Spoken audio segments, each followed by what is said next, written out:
question about the numbers that you gave and the math. So there are 15,000 migrants under the Del Rio Bridge Saturday.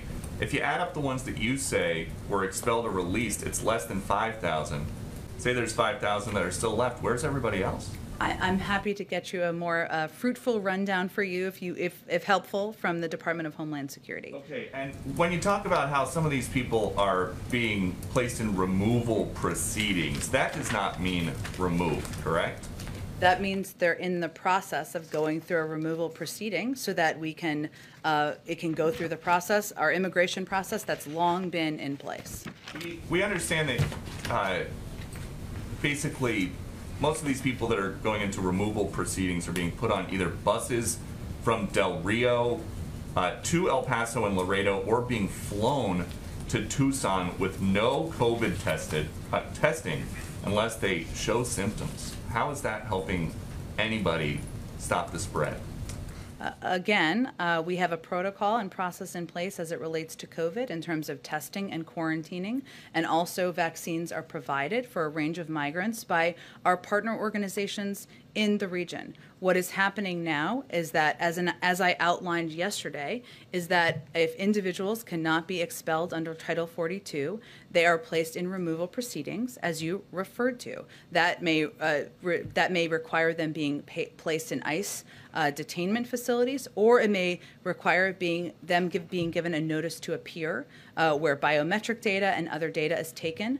In terms of their transportation methods, I'd certainly point you to the Department of Homeland Security. But why should somebody, say, in Laredo, Texas, or El Paso, or Tucson, Arizona, have to have their chance of catching COVID go up because hundreds of miles away there's an open border? Well, there certainly is not an open border. We are continuing to employ our immigration proceedings and process and restrictions at the border, and that includes the implementation of enforcing Title 42, which is an authority, a public health authority. It includes moving people into either a process for expedited removal or removal proceedings. That is our immigration process that we are proceeding underneath. Just a final follow-up. You say the border is not open, but we're told by our teams on the ground, you guys are releasing pretty much all family units, couples where the woman says that she is pregnant, or single women who say that they are pregnant, and that nobody actually has to take a pregnancy test unless they want to. So are you suggesting you don't believe when women say they're pregnant? Is that a big issue, we think, at the border? I am not in charge of keeping the border secured. Do you guys think are. Pregnant women are posing a big threat to the border? You tell me. To the border communities? Is that a big issue? You tell me. I'm not aware of pregnant women being a big issue of concern to people at the border.